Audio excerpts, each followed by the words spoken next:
হবে গো এবার? এই মারণ রোগ যে এবার ভোলাকে ধরলো।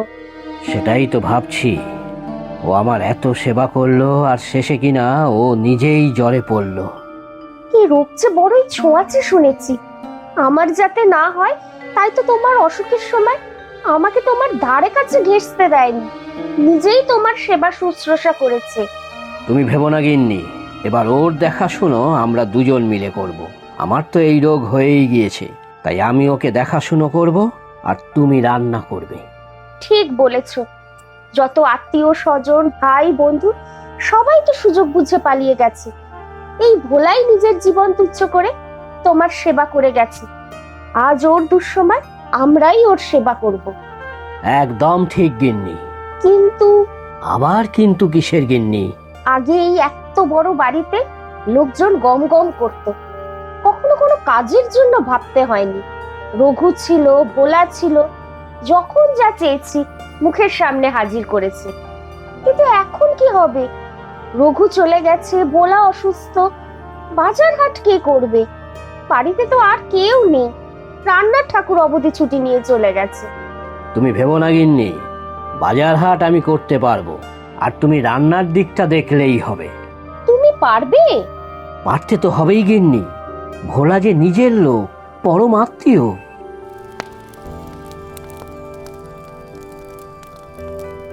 এই নাও গিন্নি, অনেক বাজার করে এনেছি। বাবা, এ তো অনেক গো। তা তোমার কোনো অসুবিধা হয়নি তো? একটু হয়েছে বই কি। খুব ছোটবেলায় আমাদের সরকার মশাইয়ের হাত ধরে কয়েকবার বাজারে গিয়েছিলাম, তারপরে এত বছরের অনভ্যাস। সত্যি গো, বড্ড কষ্ট হলো তোমার, তাই না? নানা কষ্ট কি, তবে আজ পাড়ার হারুর সাথে দেখা। সে বলল কাল থেকে ওই সব বাজার করে বাড়িতে দিয়ে যাবে। তাহলে তো ভালোই। তুমি গিয়ে বরং একটু বিশ্রাম নাও, আমি তাড়াতাড়ি রান্নাটা সেরে ফেলি। আমি যাই, ভোলার কাছে একটু বসি। ভোলা, একটু কষ্ট করে উঠে বসতো বাবা। দাদা বাবু, তুমি? তোর জন্য খাবার এনেছি। তুমি আমার জন্য খাবার এনেছো দাদা বাবু? এখন এত কথা বলতে হবে না, চুপচাপ খেয়ে নে তো দেখি। আগে সুস্থ হয়ে ওঠ, তারপরে তোর সব কথা শুন। এই তো বাধ্য ছেলের মতো খেয়ে নিল। বাহ দাদা বাবু, এবার আমি পারবো, তুমি যাও। বেশি কথা না বলে চুপচাপ খেয়ে নে, তারপরে এই ওষুধটা খাবি।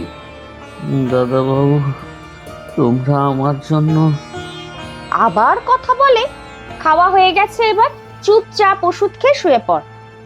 ভোলা এখন অনেকটাই বিপদ মুক্ত মনে হচ্ছে। হ্যাঁ, আজ দুপুরে নিজেই খেতে পেরেছে, জ্বরও নেই, অনেকটাই ভালো আছে। ওকে যতই আজ অব্দি বকাবকি করি না কেন, ও যে আমাদের বড্ড আপন। সত্যি গো, বড় মায়া পড়ে গেছে ওর উপরে। যাক, বিপদ যে কেটে গেছে এই অনেক।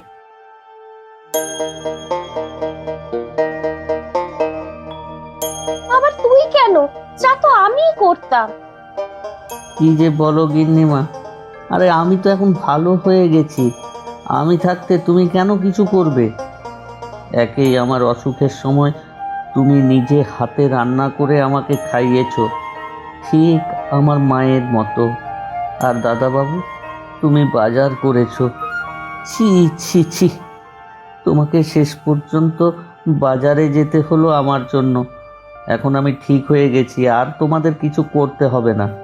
তোমরা আমার জন্য যা করলে। আবার বকবক শুরু করলি? তুই আমার নিজের লোক, তোর জন্য এইটুকু করব না? সত্যি, যদি তোমরা না থাকতে তাহলে হয়তো আমি আজ এখানে দাঁড়িয়েই থাকতাম না। তোমরা হলে সাক্ষাৎ ভগবান। ওই দেখো, আবার কান্নাকাটি করে। ঠিক আছে ঠিক আছে, এখন বামুন ঠাকুর এসে গেছে, কোনো চিন্তা নেই। তুই বামুন ঠাকুরের কাছে যা, কি লাগবে দেখ। তুমি চিন্তা করো না গিন্নিমা, আমি সব সামলে নেব। কতদিন বাদে দেখা হলো আপনার সাথে। তা এখন আপনি ভালো আছেন তো? হ্যাঁ, আমার উপরও মহামারী থাবা বসিয়েছিল ঠিকই, তবে ভগবানের কৃপায় সুস্থ হয়ে উঠেছি। তা ভালো, আপনার তো চিন্তা হওয়ার কথাই না।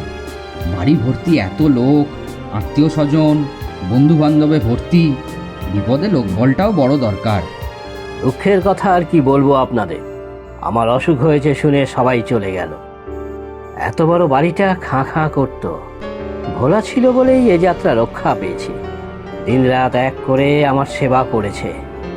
সত্যি ভোলাই আপনার পরমাত্মীয়। তবে শুনলাম ওরও নাকি শরীর খারাপ হয়েছিল, তখন আপনি আর আপনার স্ত্রী মিলে ওর সেবা করেছেন। হ্যাঁ, ঠিকই শুনেছেন। কিন্তু শত হলেও ও আপনার বাড়ির কাজের লোক, ও আপনাকে সেবা করবে সেটা ওর কর্তব্য। তাই বলে আপনি, আপনার মতো সম্ভ্রান্ত লোক দোকান বাজারে ঘুরে ঘুরে বেড়াচ্ছে, এটা দেখতেও তো দৃষ্টিকটু লাগে।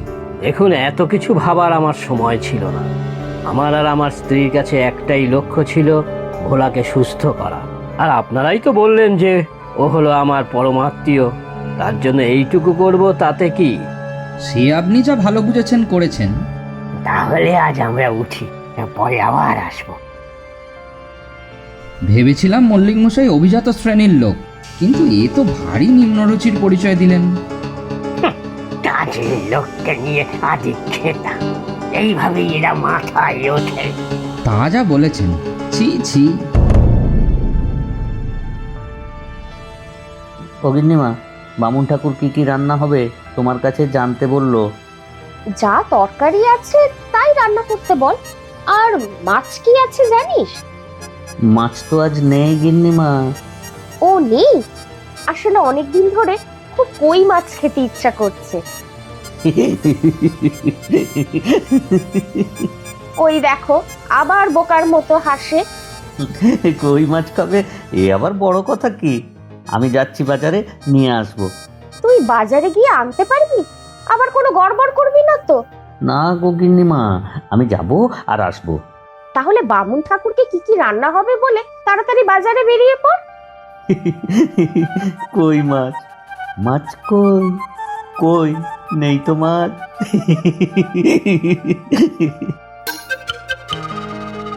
কই মাছ আছে গো? না গো ভোলাদা, কই মাছ তো সব শেষ। ও শেষ? দেখো না, অল্প করে কয়েকটা যদি থাকে।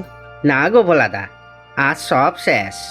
এই বাজারে আর কারো কাছে আজ ওই মাছ পাবে না। ইস, গিন্নিমা এতদিন পরে একটু কই মাছ খেতে চাইলো, আর আজই বাজারে কই মাছ নেই। আশেপাশেও কত ঘুরলাম, কোথাও পেলাম না।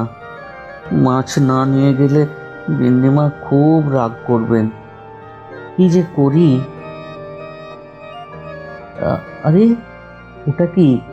তো তো কই মাছ। বাজারে মাছ নেই তো কি হয়েছে, এখানে তো আছে, এখান থেকেই নিয়ে যাব। এই পালিয়ে যাবি কোথায়? আয় আয় আয় আয় আয়, ঢোক গামছাই, ঢোক গামছাই, ঢোক। এই পালিয়ে যাচ্ছিস কোথায়? ধরেছি ধরেছি। কি গো গিন্নি, আজ দুপুরে কি খাওয়া দাওয়া হবে না? কটা বাজে দেখেছো? আর একটু অপেক্ষা করো।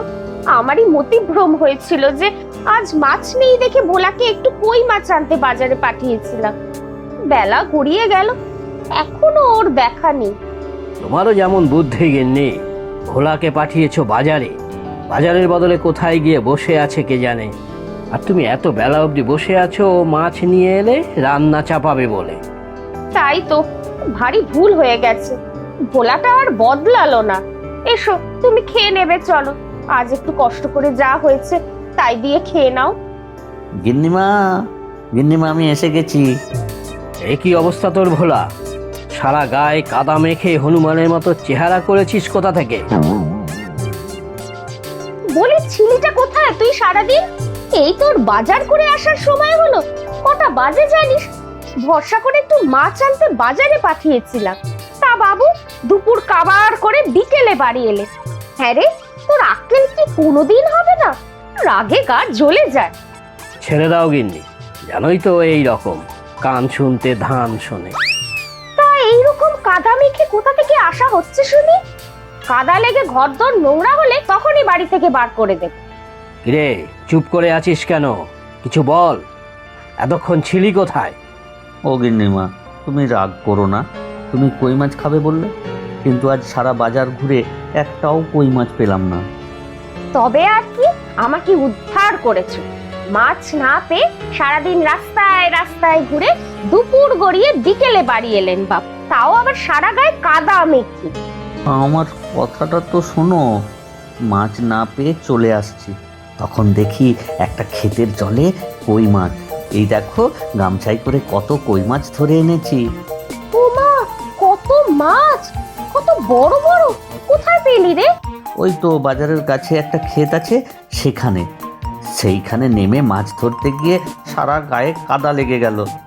হয়েছে হয়েছে, যা যা গিয়ে জামা কাপড় ছেড়ে স্নান করে নে। তুই আর বদলালি না ভোলা, বোকা একটা।